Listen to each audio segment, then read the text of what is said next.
The last 12 months have been some of the most stressful months for marketers, maybe ever. Think about it. Marketing budgets, they're tighter. The marketplace is full of layoffs. AI bots running around everywhere. There couldn't be more changing right now, and it's been very stressful for us. So what do we need going into the new year? We need research. We need something that can guide the way for us and at least shine some light in terms of what is happening in the marketplace. So in today's episode of Spiraling Up, we're going to be looking at the new research report, our 2026 high growth study, and playing a little game of this or that to uncover some of the key findings that can tell us what the heck is going on this year. Welcome everyone. This is Spiraling Up with Hinge, live in Richmond, Virginia.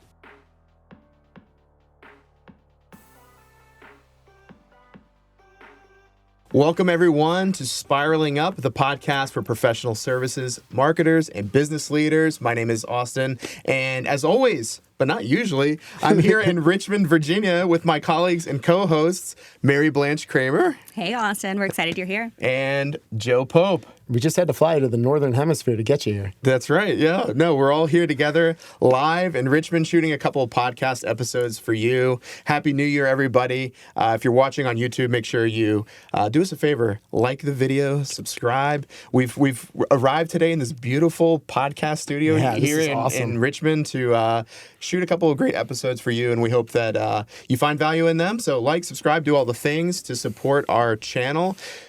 We have such a cool episode planned today because this is a unique time of the year. Every year, our new high growth study drops, and we get to go through this like fresh new data about what's happening in professional services marketing. And MB, I know that you've planned I've got a great game for us today. But before we get to that, I think I need to take a moment and pause and celebrate something. Oh no! Oh no! I know where this is headed. Some of our listeners will know that none of our listeners will care. At Hinge, we have an internal fantasy football league, and I am proud to say that as of right now, I think I'm winning.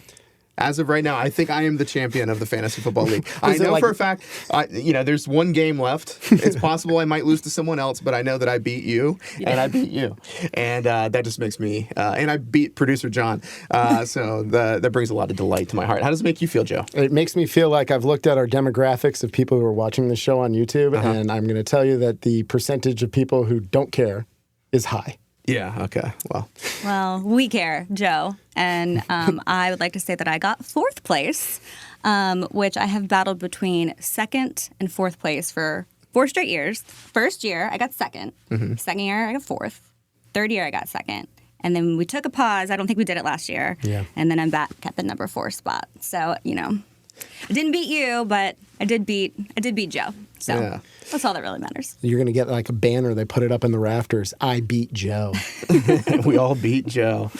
Well, MB, I don't know any of the details. You have been the architect of this episode along with producer John. It sounds like I'm going to get another chance today to try to beat Joe head-to-head in the game here. It's a recurring bit on this podcast. A recurring bit of trying to beat Joe. Let's beat Joe. But no, we are going to turn now to our segment as we unpacked some of the findings of the 2026 high growth study in a head-to-head game of this or that. All right, everyone, before we get to today's game, we can't start without saying that right now, the new 2026 high growth study executive summary is available and free on Hinge's website, hingemarketing.com/HGS. This 40-page report goes into deep detail about what the fastest growing professional services firms are doing with their marketing. How much effort are they putting into certain techniques? Where are they seeing the most impact? This report has it all. So go ahead and download it at hingemarketing.com/HGS. Joe, you excited for the research results? I want more leads. Did you download it yet? No, but I hope other people do so they give us their email. Okay, great. Joe wants your email, and go ahead and go to hingemarketing.com/HGS. Give Joe your email, but you'll also get the full results of the executive summary. I think it's a fair trade. It's a good trade. Yeah. So producer John and I have spent some quality time with the brand new high growth study report, and the executive summary honestly, you guys, it's an absolute gold mine. So instead of just waxing poetic on the findings, we thought it would make a little bit more sense to make a game, make it a little bit more interesting. So we've done some digging on the data to pull 10 key findings, and we're putting both of you in the hot seat. Here are the rules. I'm going to read the question around a stat or a finding, and then you guys are going to give me the answer. Producer John is going to keep score, and the highest score wins the title of, what do we want to call it? High growth study extraordinaire? Sounds good to me. All right. Yeah. I love that. Bragging rights for a whole year. Love that. All right. You guys ready to put your knowledge to the test? I'm ready, and I'll tell you that I usually have my eyeballs like really close to this research about this time of the year, and at your request, I have laid back a little bit so that this will be a fair competition. I have not internalized all the data yet, so this will be one of my first experiences as well, kind of getting into the data. I'm very excited about that. You're giving a little behind-the-scenes look there right now because Austin, like you've just hinted at, you are the master of all things high-growth study statistics. I try. Yeah. I try. Which is why in previous versions of games that we've played involving the high-growth study, you usually win. Yeah. It's on a theme. It's on theme Right, so for beating Joe. We're beating Joe. Let's do it again. So we're letting everybody behind the scenes here. Austin does not know the answers. That's true. I don't. I have a fighting chance, You have a fighting chance. and I'm still going to lose. All right, let's do this. All right, MB, how does it work? Okay. So question number 1. In the 2025 high growth study, the median annual growth rate was 11.6%. So do you guys think the median growth rate in the 2026 study is over or under that 11.6? I think 2025 was, for businesses, a pretty tight year. As we mentioned kind of in the beginning of the podcast, this has been a year, I think, defined by a lot of layoffs. I think it's been defined by a lot of just general uncertainty kind of creeping back into the market. I'm going to go under. I think that we've slowed down in terms of growth this year, but it's just a feeling. Okay. Joe? Yeah, so I think this is a challenge because there's one factor. I agree with everything you just said there, Austin, but there's one factor which is hard to capture in this study, and that is the impact of private equity and roll-ups, which in turn would result in organizations growing faster. I will take over, and the reason I'm taking that is solely based off of those types of factors. All right. Drum roll. The answer is under. So off to a hot start. Let's go. So in the 2026 high growth study, the median annual growth rate was 9.9%, which is an 8-year low. So it dropped off 2%, basically. Okay, next question. According to Hinge's 2024 and 2025 high growth studies, the percent of revenue dedicated to marketing stayed consistently at 7%. Now, in this 2026 edition, do you think firms spent more or less on marketing as a percentage of revenue? Joe, I think you get to go first this time. Yeah, well, I'm already in the hole, which makes sense. I will say that we are, so 7% was last year? 7, yep. 7%. So we're going to say higher or lower in terms of percentage of spend. Revenues were down. I'm going to go with under. Okay. But the spend was less. But I don't think it will be much. I think it'll be right around there. Do I have to choose the other answer, or can I also No, you say can definitely You can say choose, under. yeah. Okay, yeah, I would say that I would guess the under for this answer as well, just because I think that in my experience talking to marketing leaders, most of them are talking about how they don't feel like they have the resources, the necessary resources available to do all the things they want, whether that's hiring people internally or whether that's outsourcing to specialists.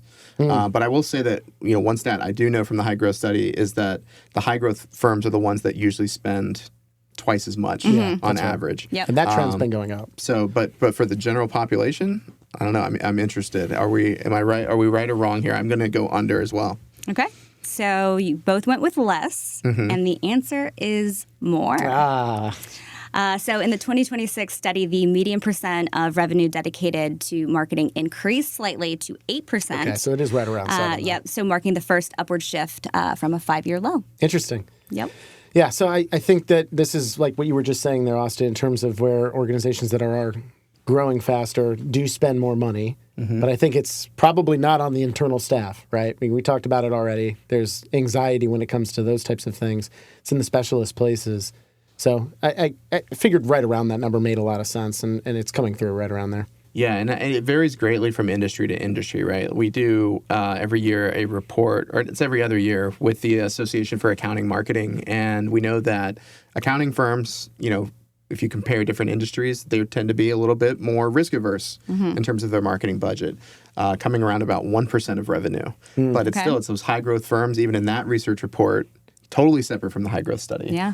2%. Like it's a double. High growth firms, those that are growing faster, they're spending double their peers. So I think one thing our listeners can take away, and I think every marketer should kind of wear as a chip on their shoulder, especially when they're talking with their firm leadership, is like, hey, we've looked at the research.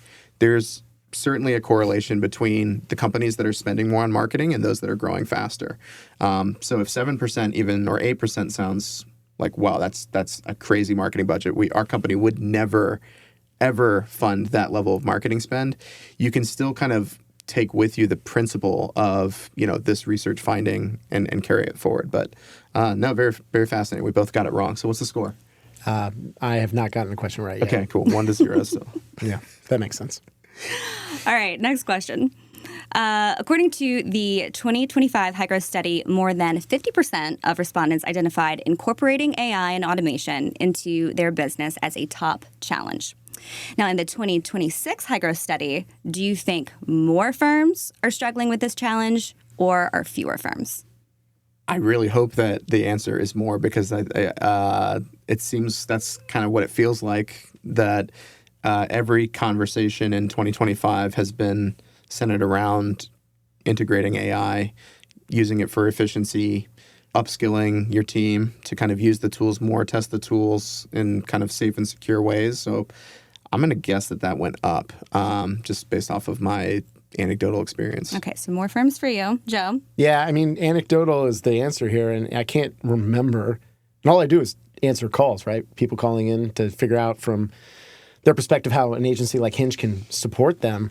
AI comes up in literally every conversation. Now, some folks are on top of it. People are embracing it or figuring out ways that they can incorporate it into new and impressive workflows, maximizing content creation, things along those lines. So if the answer is not more here, I'd be very surprised, like just completely blown away. Okay, so the answer is fewer. Oh, wow. Fewer. Yep. So in the 2026 study, 45.9% identified incorporating AI and automation into their business as a top challenge. So slightly lower than the 50.4% who identified that response in the 2025 study. Do you know right off the top of your head if it was still the top challenge? Because I know last year it was. It was, yeah. Okay. Yeah. So it still makes sense, right? I mean, this is the thing that people in professional services are thinking about. And we're picking nits on percentages, which makes sense because we're trying to make me look stupid on this podcast. So I'm here for it, though. I mean, the larger takeaway is still the same. AI is the most impactful thing happening in professional services marketing today. I do wonder, though, if it's starting to dry up a little bit. Like, I think, if you look back, I look back to the first sort of blog post I authored for Hinge, just about ChatGPT and how that would change content marketing. When was that? It was a couple years ago. 3 years ago. It was 3 years ago. It was a while ago. So, I mean, I wonder if the conversation is drying up a little bit in terms of like, okay, we have these tools now. Let's move on. Like, what's next? Like, let's get back into the, fundamentals of, positioning and strategy and like doing great marketing. I certainly, while I think there's a lot of potential, and we've had some good conversations this year on the podcast about AI and what leaders need to be focused on and how they should be using it. But I don't know, that maybe we're turning a corner here, and now we need to get back to some of the fundamentals of marketing outside of just some less hype around that. We've had a lot of good conversations about some of the traditional pieces that have really picked itself back up too. I mean, we've had numerous in-person podcasts that we've done. Certainly seen how, especially in a conference environment, we've got to return to those types of events. We had a great podcast with our friends at Teal & Team a few months back. We missed you at that one, buddy. We did. The budget for Dearly. spiraling up to get you to fly Sure. up to North America doesn't quite afford that. But Sure.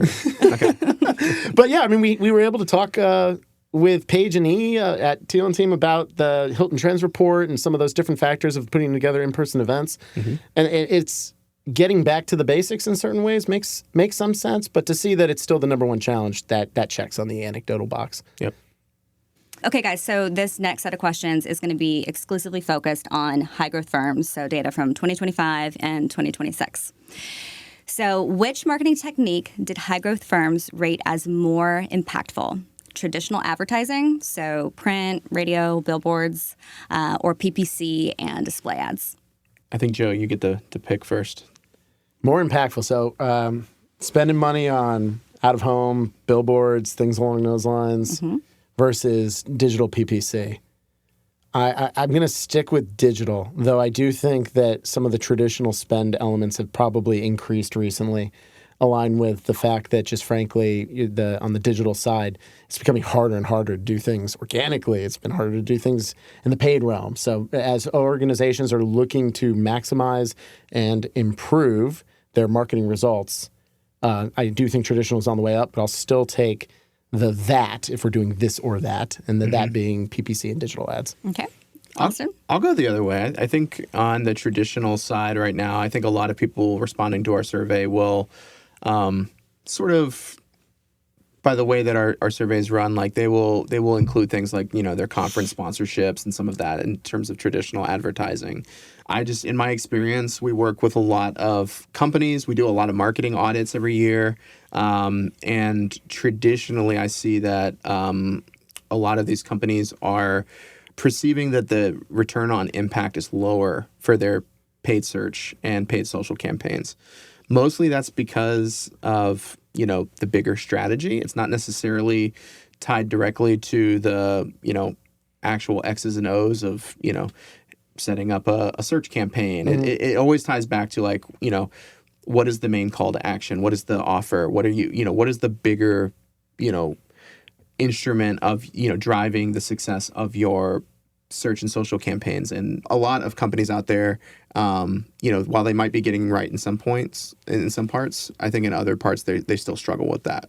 Why I personally think, it's a great thing to work with a specialist on. If I was a marketing director and I'm planning my marketing budget, and we had, some team members that were good but not great at planning, and I think it's a great, not an advertisement for Hinge, but semi-advertisement for Hinge. It's a good thing to outsource to a specialist that's really good on. Now, for those reasons, I'm going to go traditional. Before you read the answer, I have a feeling that everything Austin just justified, especially recognizing he's all over the data, that the rationale that you just shared sounds very accurate. I am terrified I'm about to go 0-4. I'm going to change my answer.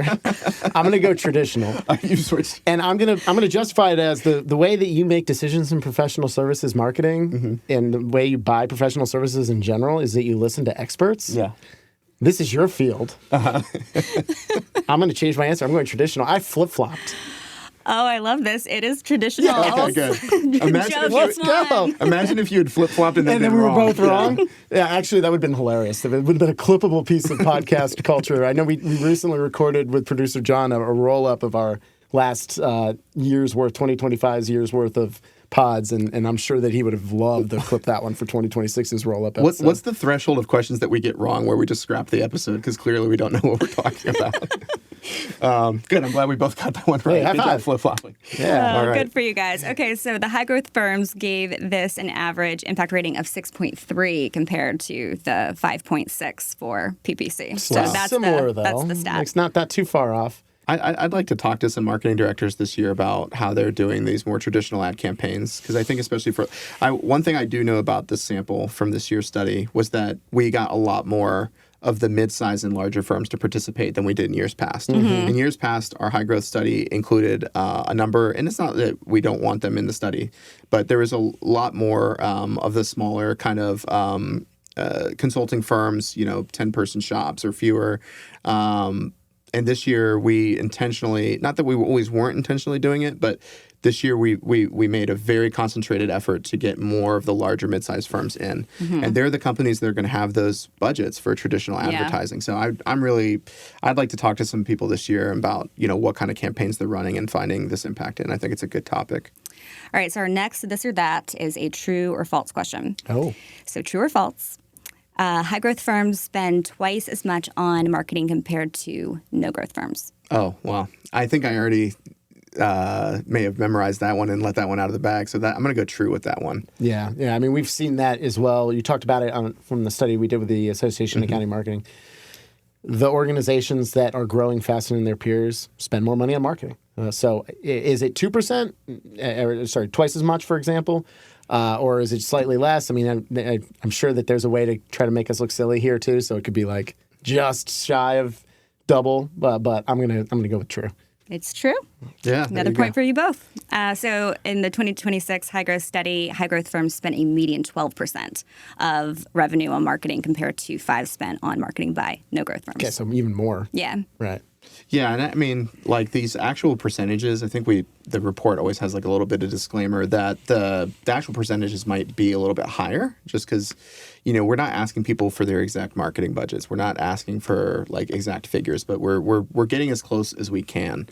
And so while those percentages might be higher than real life, again, I already said this earlier, but I think every marketer should take this principle forward with them, which is that like, back yourself, back your team, like believe that the things that you're doing contribute to the growth of your firm. You got to fight for your right to market. Yeah, there we go. Boom. Little Beastie Boys action. Well, we're in a recording studio.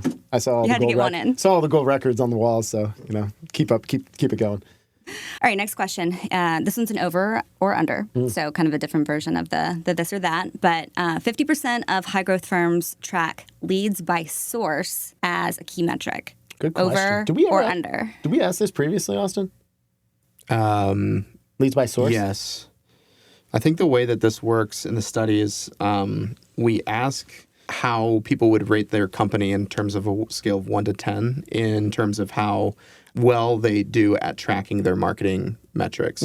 And those that answer at like a 6 or above, they're asked this follow-up question about, well, what metrics do you track? And so, the result here is going to be those companies that are, presumably better at attributing, marketing results and tracking their kind of their leads and stuff. But people are pretty bad at this too. So like that, it's like 80% of people are really, they fall into that bucket of like, yeah, we're not very good at tracking our marketing results yet. I'll go over on lead by source and yeah, I'll go over. Joe? I know that the answer is the high growth organizations do it better and do it more.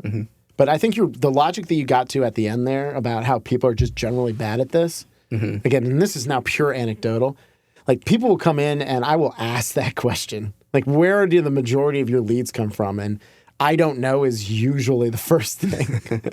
A referral, right, for example. All right, well, if all your leads come in through referral and you tracked it through, what'd you track it through? Like, right, what was the mental thought process that you went through?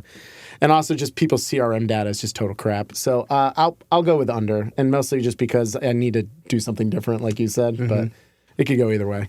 This one goes to Joe. Under. There you go, You got man. one, buddy. What is it, like 49%? Only 48% of high growth firms reported tracking leads by source as a marketing That's metric. amazing. Yeah. Oh, that was luck. Well, that's pretty remarkable. I mean, considering kind of how I broke that down, and hopefully that was coherent in terms of how we do the data, wasn't. right? It wasn't? No, but you can try again. The people who answered this question were the people that were more likely to say that their company is better at tracking their marketing metrics. Got it. Those who were a 6 or an under rated themselves more poorly. We asked them why, and this is always like a really funny part of reading through the research report and the results is you get these people that are just like, well, it doesn't matter, right? I don't need to track the results of my marketing. It's a waste of time. Or you get people that just say, yeah, our technology just doesn't work for it. There's a lot of the broken CRM stuff. Our technology doesn't talk to They each need a other. plumber. Yeah, friend, Wayne Call back Larson. to one of our Wayne Larson, one of our guests this year, the CRM plumber. Yeah, we people need help, and obviously, if the stronger side of this cohort are still saying that less than half of their leads can be attributed, right? That's by lead source. Man, that's surprising to me. Yeah. But I mean, maybe it shouldn't be at this point. It's a real struggle, attribution. Yeah. All right, moving on. Which marketing priority was more likely to be on the 2026 roadmap for high growth firms? Is it developing thought leaders or marketing technology, AI, and automation? Oh. Well, I know that in the 2025 study, developing thought leaders was something that we added to the list of marketing priorities, and it was an instant top 5. For obvious reasons, right? I think professional services marketing is all about expertise in developing thought leaders, and Hinge has been beating that drum for our whole existence as a company. So I'm going to choose developing thought leaders. If it's not higher on the list, it should be. I mean, I think that it's a clear priority, and it's a skill that is different for a lot of marketing leaders, right? You're not just managing the marketing of your company and your company profiles, but you're actually working one-on-one with your company's experts to help them build their visibility. And that's kind of a unique set of talents. I'm going to go that direction. Okay. What about you, Joe? I'm gonna go the opposite. I think that the tech companies are drunk on power, and everybody is inherently figuring out how do we bring to bear AI, the big hairy elephant in the room. If we could describe AI as something, a big hairy elephant. Yeah. Yeah. Well, Terminator 2 is pretty good too, but just Arnold Schwarzenegger. You seen the movie before? I have, yeah. I'm resisting to do a really bad Arnold impersonation. I'm not going to do it. I was literally doing this for the purpose of trying to get I'm not going to. You're not going to take the bait. Well, I'll be back to trying to get you to do it later. Oh, geez. All right. The answer is developing thought leaders. So another one for Austin. Come on. Yes. Get in. So a full 27% of high growth firms identified developing thought leaders as a top marketing priority for 2026, compared to the 24.4% who identified marketing, technology, AI, and automation. Good. Hand clap to all the people who put that as a top priority. As I already said, I think it's not that technology is not important. We got to get our technology working and our technology right. But people are more complicated than technology systems, and it should demand more of our attention. It's better for Hinge. Maybe not for me in this category, but like you said, I mean, this is something that we've been at the forefront of. We've written 2 books on this topic. The Visible Expert Revolution, which came out 2 years now at this point. 2 years ago. I guess we'll have to write a 3rd one soon. But that was a bestseller for a reason. So the trend is right there. And mostly I'm just trying to beat you, so I got to pick different answers. But I think the logic is sound, and it's like you said, applause to the marketing folks who are leading that charge. Yeah, I mean, Austin, do you feel like this marks a shift in how people are viewing AI and automation? No, I mean, I think it's still important, but I don't think that, there are some businesses where when you break down their marketing system, it's really about deploying like a strong ad strategy and scaling up with maybe AI tools to make things more efficient. Professional services is just a little bit different than that, right? Because at the center of what we do is human beings, expertise, right? And so for our industries, I don't think we're ever going to get around the fact that this needs to be a top priority. And every client engagement, I mean, this is what we talk about constantly. Yep. I'm always interested in like, okay, well, let's see how your newsletter is set up and this and that, and kind of the, what I've described as the X's and O's of marketing. But behind all of that needs to be some kind of initiatives and systems to engage your experts and get them out there. Yep. It's what high growth firms are doing. It's the benefits are just, plentiful when it comes to professional services marketing. All right, so another true or false question, and this is another good one. So high growth firms had twice as many doer sellers in their revenue organization than their low growth counterparts. So true or false? Seller-doers, doer-sellers. So high growth organizations had twice as many people who were both selling and delivering on the work. I'm going to say, the low growth ones that a lot of times you're going to rely on. I'm going to say true. Okay. And this is a good question. Thank you, producer John and MB, for writing something, because I think that you can logic your way in different directions here with this specifically, because true marketing and business development, when done successfully, is going to be diverse. It's a team sport. There's a variety of different ways to play it out. But we also know that professional services is all about selling expertise. And the best way to sell expertise is to put it on display. And so when you can involve your doers in the selling and the marketing, talk about thought leaders, for example, then you're going to improve upon it. So now I have logicked my way to a true. Can you just pick false so I can... I'll pick false just to see if I can If climb he gets this right, I swear, I'm just going to throw myself out of this room. It's true. Yes. Joe gets one. All right, so here's He's the... tied now. Is he tied? No, I think I'm losing. No, it's tied. It's tied. Yeah. Oh, you should have said true, because you knew that was the answer. It's 4-4.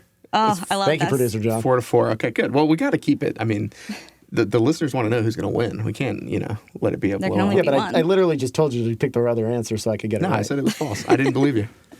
All right, I'm going to give you guys the stats behind this. So, doer sellers made up 34% of small, high-growth firm FTEs. Doer sellers made up 14% of mid-sized, and they made up 17% of large, high-growth firms. Oh, That's pretty interesting. definitive. Yeah. Wow. I think What were some of the stats for like the no-growthers? 16% for no-growth firms for the small size. Okay, so still a number that's above like 10. Yeah, 15. 5.2 for mid-size, and Oh, then wow. So 6.6. big drop off. Yeah, Okay. for large. So as the companies get bigger, if they are growing faster than their peers, they're involving their doers in the selling process. Mm-hmm. If they're making more money. So that's striking. And I know that you said that the sample this year, specifically Austin, trended up a little bit more from previous years. But so the folks who honestly, frankly, are listening to this podcast, that's something to take away big time. Yeah, for sure. Can we get let's get our Gemini robot to take your answer there and turn it into a blog post for Okay. us. Yeah, sound good? Producer John. Turn the transcript. We got the transcript. All right, turn it into a blog post. I don't really want to write, so. All right, let's move on. All right, next question. So, high growth firms are more likely to support their visible experts with either A, social media support, or B, budgeting for attending conferences and events. It's a tough one. I'm going to go with B on the conferences and event side. I think that naturally thought leaders, like the event space, is one of the main kind of channels for them, whether it be speaking, whether it be, supporting in any kind of capacity at an event. And I just know that a lot of marketers out there are rightfully resistant to take on publishing social media posts for particular people. Yeah. It's not that we haven't been asked to do that, and we have done that. And So we do quite a bit of it. yeah, and I think that in some circumstances, it makes a lot of sense, especially if you're working, say, with like a company founder or CEO, and it's like, we need to get this person a little bit more activated, more founder-driven content. I think there's a really good case there for marketers being more involved, having access to, maybe publish on their behalf in terms of LinkedIn. The problem is that that's not scalable. It's really, really difficult to do that for more than just a handful of people.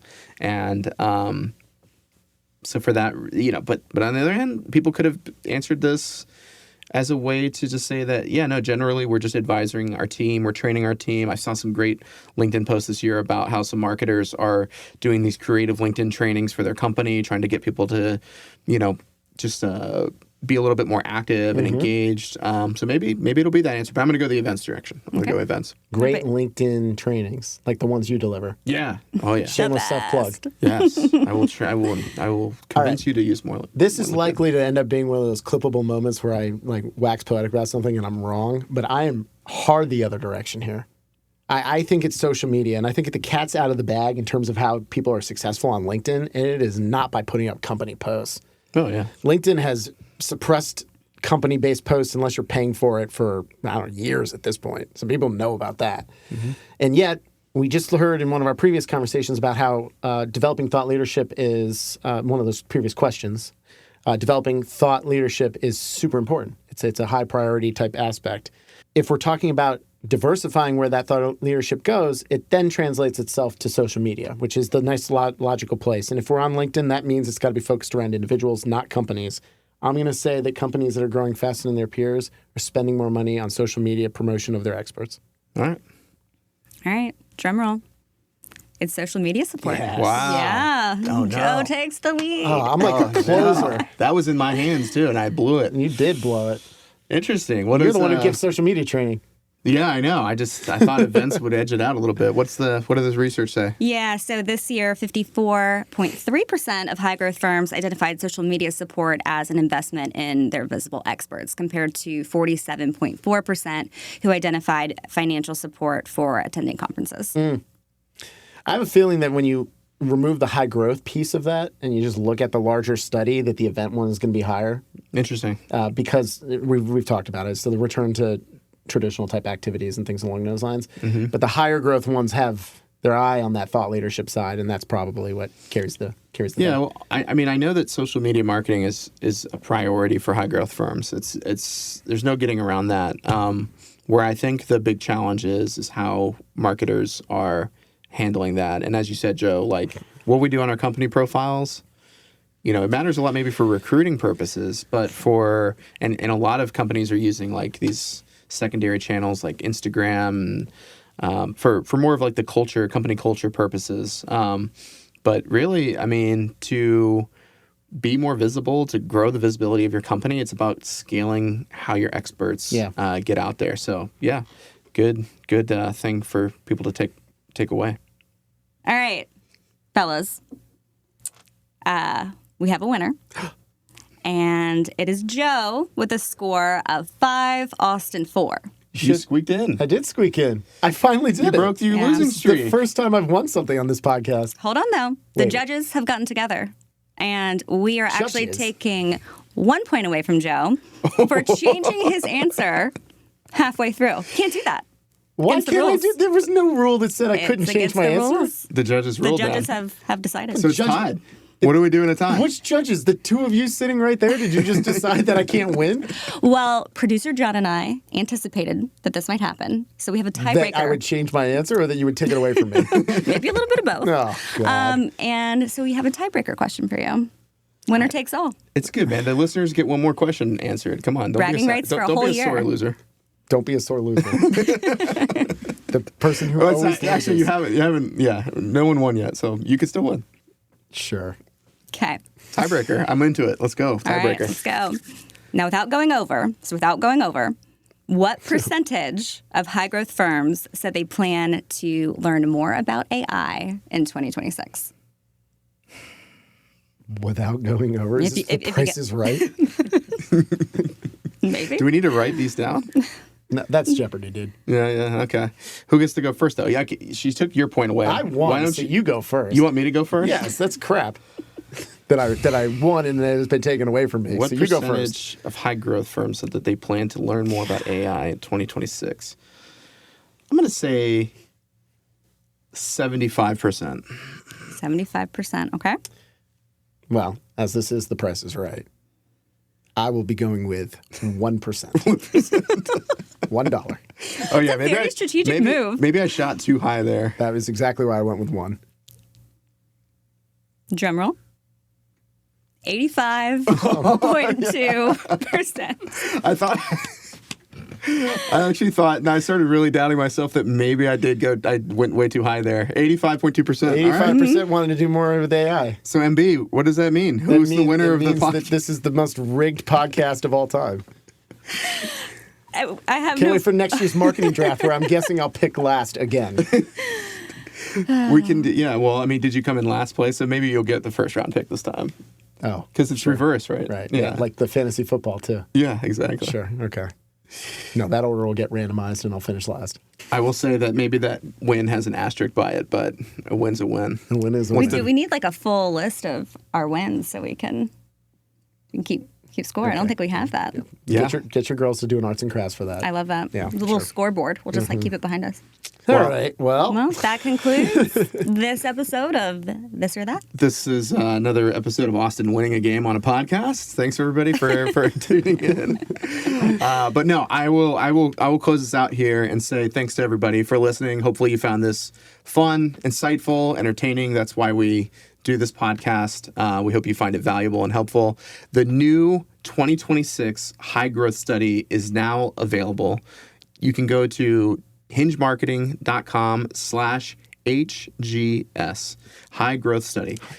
And that's where you can pick up the executive summary. The executive summary is completely free, and it's like over 40 pages. It's packed with details about what the fastest growing professional services firms are doing with their marketing and business development. We hope you find that helpful as a free resource. And if you're interested in what just your industry segment looks like, we have those reports available for sale as well. So thanks everybody for listening to our podcast today. Joe, good game. Mm-hmm. You want to do a little good game? Good game. All right. Yeah, sure. Mary-Blanche, John, thank you guys for organizing this for us. This was a lot of fun. This was fun. All right, everybody. Well, it's a new year, so we thought we'd introduce a new segment to the Spiraling Up podcast. This is our Spiraling Up Mailbag. This is when you submit your questions to us, and as much as we can, we will answer your questions about professional services marketing, everything that you're doing, everything we can answer. So if you do have questions in the future, you can submit those to podcast@hingemarketing.com, and maybe your question will be featured here on the podcast in our next Mailbag segment.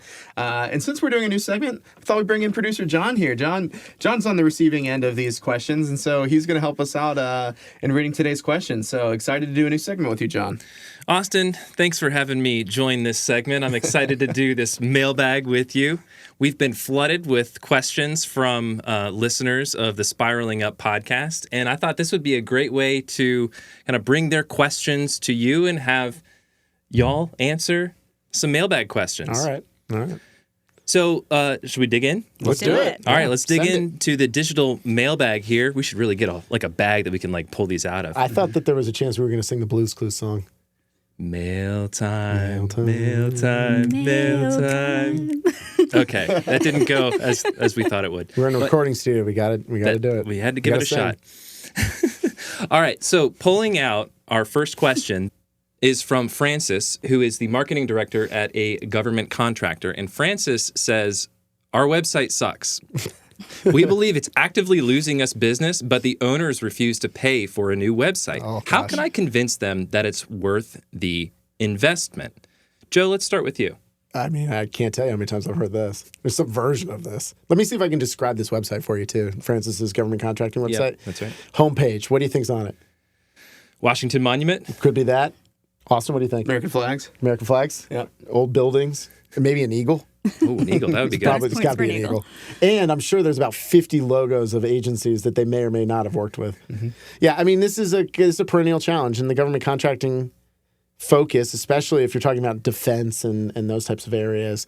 The thought process for the longest time is a website is just not an important piece of the puzzle.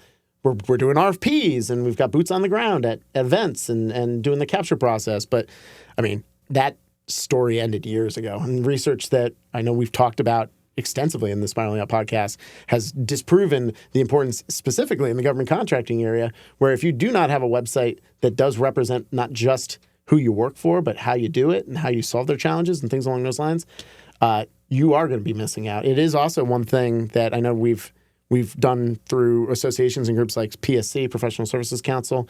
We've stood up where we've had members of agencies as well as practitioners, folks who are selling these services, and we're saying, hey, as part of the RFP process, are you going to a website? And the answer is yes. Everybody's going to websites. So the number one thing that you got to say in those circumstances is, yeah, we do have to incorporate website as part of our process.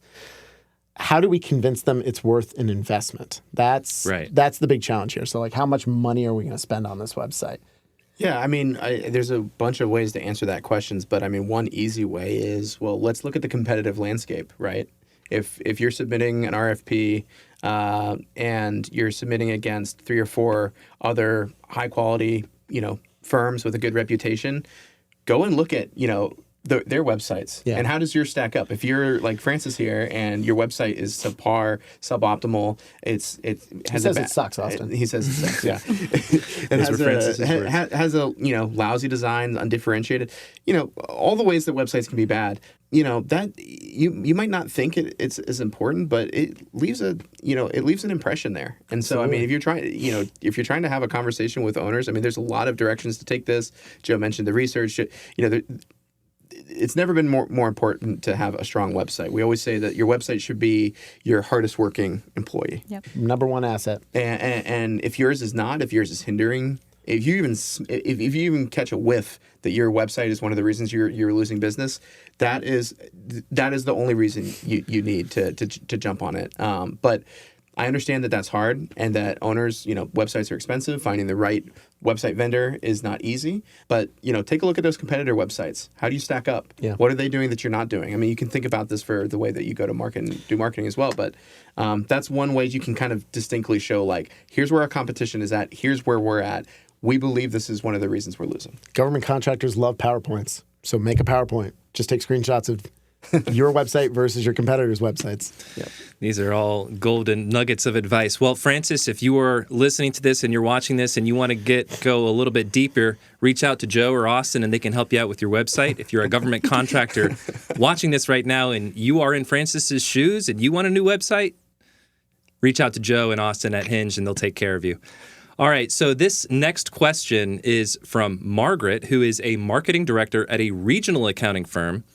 And Margaret says, this year, our team lost its digital marketing specialist. The company has a hiring freeze right now. What should I do? MB, why don't you lead us off with this one? Yeah, well, I mean, I think my first question back to that would be, if you can't hire someone internally, what about externally? Right. You can completely change the structure and, use your dollars differently. I know at Hinge, we've had a lot of success with using external resources, and it allows you to ebb and flow with the market, particularly in a situation like a hiring freeze. And it also really allows you to not just find a generalist, but a specialist. So, if you're able to source some things with your existing team, but someone like paid ads, and they're the person in paid ads, right? That's a good use of spend. Mm-hmm. So yeah, that I would say back to that. Just look at your overall structure to start. What about you, Austin? I would pick up the high growth study report that we've been talking about, because in there we do ask teams to tell us about how many full-time marketers they have on their teams, and surprise, surprise, high growth firms have more marketing resources available to them. Mm-hmm. It's not just that they outsource more, which they do, but they also have more in-house talent as well.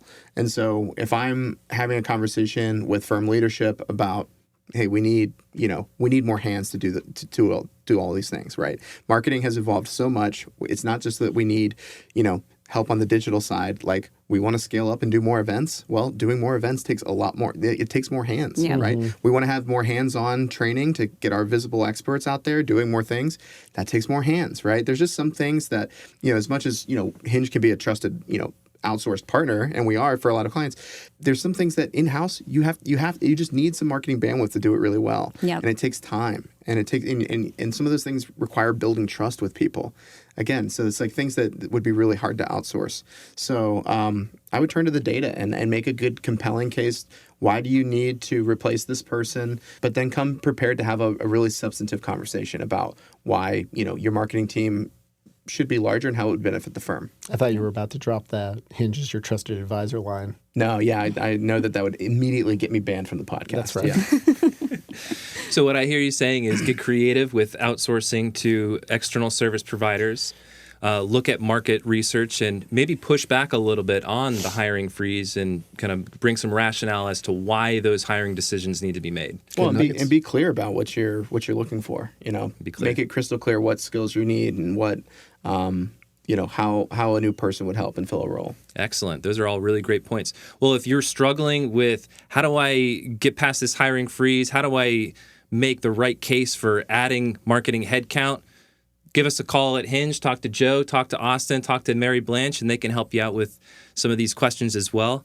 All right, our final question on this mailbag segment comes from Dale, who is a CMO at an engineering firm. And Dale asks, hey, we keep hearing about video marketing.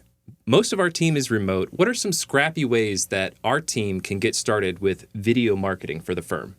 Austin, do you want to lead us off with this one? Yeah, sure. I mean, I would point to our podcast as an example of What's going on right now? I'm filming you. It's video B-roll. marketing. Oh yeah, it's so easy to just pick up a phone and start filming and stuff, which is true. But to get people to break through that comfort zone is not easy, right? Yeah, that's right, And that's where we've one of the themes of the episode has been working with thought leaders, building trust with your subject matter experts internally, and maybe one of the hardest trust barriers to break is that barrier of being on camera. People that are not accustomed to be on camera, they're just uncomfortable with it. So that's where you have to start. Like, who is your on-camera talent? Who are your best possible candidates? And then work with them. Give them the tools they need. I think I would point to our podcast as a good example. I mean, we really, for many years, took a break after the pandemic on creating more video content simply because, we had exited our office where we had a studio set up, lights, this whole, everything that you see here, we had that. And it took us a few years to kind of pivot and realize like, hey, it's perfectly okay to record kind of remote content, but it takes training, it takes time. But I would say absolutely 100% start thinking about your video strategy because with how search channels are changing, we need to be thinking about how we get more video content out there from our subject matter experts about what we do. Joe, what do you think? Yeah, I mean, just look at the trends. I mean, the TikTok's a thing for a reason, right? R.I.P. Vine, by the way. Let's just bring Vine back. But no, in general, though, like nowadays, I picked up the phone. I was kind of kidding, but realistically, this phone's the power that you have in your hand to create HD 4K type content with an Apple iPhone is gets you plenty of the way there. And if you're just thinking about simplistic microphones, things along those lines, the cost barrier for entry has completely evaporated. And when you can create that type of setup, something as easy as that, then you can focus on the thing that I think you brought up, which is the most important, which is getting experts on camera. Folks, yeah, of course, people get nervous around those types of things. There's challenges. But what people care about in professional services is expertise. So if they're just talking about the things that they know about, the stuff that they sell on a day-to-day basis in terms of how they work with their clients, all those different areas, and they're just talking about that, it should come out. And we can clip it down, right? That's what post-prod's for. That's what producer John's for. We have producer John to help us when I ramble on and on and on like I'm doing right now. One of the plays I'm recommending right now is for every company to kind of look at their website analytics. What are the top performing blog posts? How are people finding your website? What are they searching? And what's performing well in terms of what people are reading? And then go back to those experts and see if they'd be willing to shoot a short interview with you about the blog post. Yeah. Right? Create a video version of that. Publish the video on your website. And people will start getting views. It gives you kind of exposure to maybe a YouTube account or somewhere. But create a video version so people are more likely to engage with it. Video goes much further than just thinking about social media channels and things like that. Like a lot of companies have produced really, really good quality research, guides. We'll take those and create video content out of it. That's right. It's just a lane that should absolutely be explored. All right. So what I hear you saying is use the device that's in your pocket, right? You've got the power of 4K cameras right at your disposal, but then also go back to the content that you've already created repurpose that, recycle it. Embed that YouTube video on the blog page and so forth. So if you've made it this far, follow the show on YouTube, follow the show on Apple Podcasts, Spotify Podcasts. Send your question to podcast@hingemarketing.com, and we will read your question on the next edition of the Spiraling Up Mailbag.